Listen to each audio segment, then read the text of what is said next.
Ay, kakarating ko lang from work dito sa bahay. Ay, di, sa bahay ni tita. Bahay namin ay nandun. So, ayun. Para maging energetic na rin tayo, mag-exercise tayo. But first, let me show you my outfit.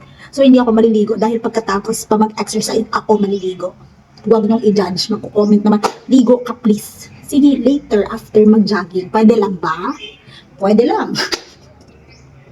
So anyways, ito yung gagamitin ko na outfit for jogging or running kasi sobrang comfy lang nito, and while comfy siya, sexy din siya at the same time. Ganun yung atake.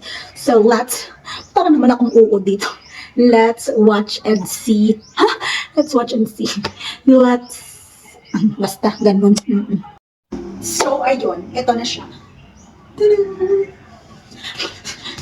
Char. Pero ito siya. Para medyo hindi exposed, maglalagay lang tayo nito para comfortable and kapag mag-jog-jog. Ayun lang. Char naman talaga.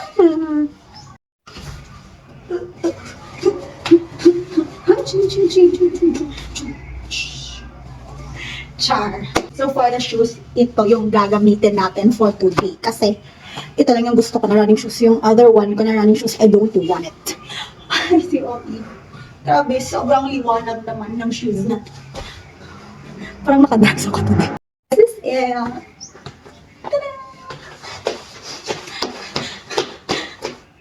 si Oki. So yun, I'll just cover this when I gonna run. Because look at that.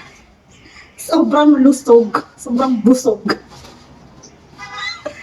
Okay naman talaga. Ganyan din lang natin siya dyan. Tahanan mo ako, di mapapagon yun. Sana ako.